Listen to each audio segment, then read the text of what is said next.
We thought we'd won. The ritual worked. The lights blazed. Grok found his name.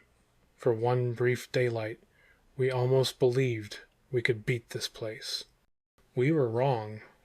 The next daylight came, but it felt shorter, compressed, like the town was squeezing it to make room for what came next.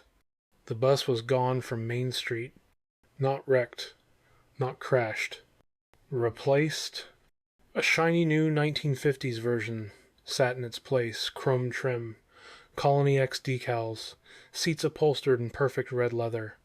Our old gear was neatly stacked inside, like someone had unpacked for us. George walked around it, mouth open. This is mine? I mean, ours? Agatha touched the hull. It's digesting us. Rocky said nothing, just stared at the cartoon raccoon painted on the side, his face brighter, smiling, wider.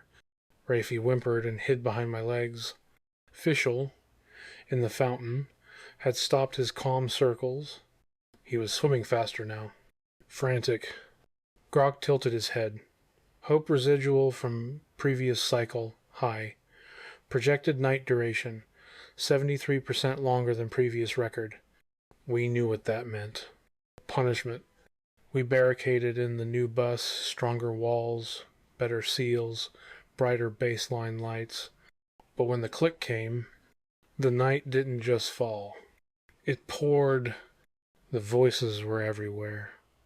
Not just at the doors, inside the walls, under the seats, in our heads. My parents, louder, closer, angrier. George's entire family.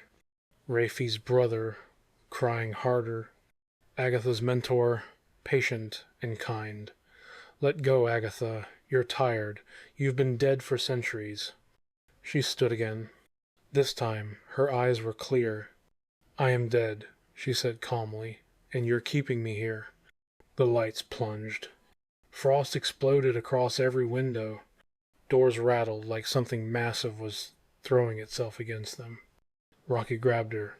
Fight it! But the illusions came. Full visions. My parents standing in the aisle, solid, real, reaching for me. Rafie saw his brother curled under a seat, sobbing. George saw his sister waving from a perfect beach. Grok's eyes flickered red. Intrusion detected. Simulated despair protocols activating. He staggered.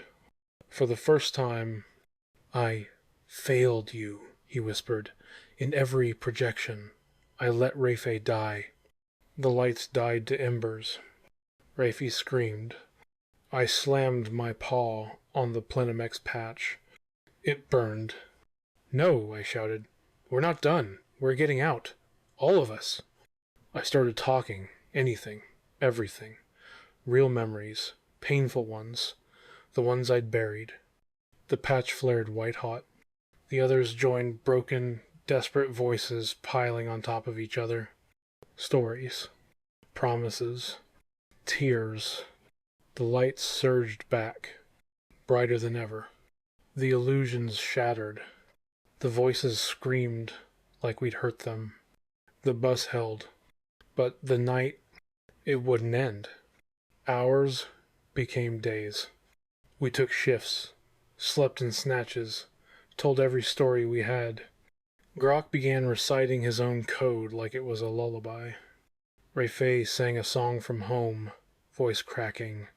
Fischl outside thrashed in the fountain wild circles, like he was fighting too. And still the night stretched. Until finally the click. Daylight. The town had changed again.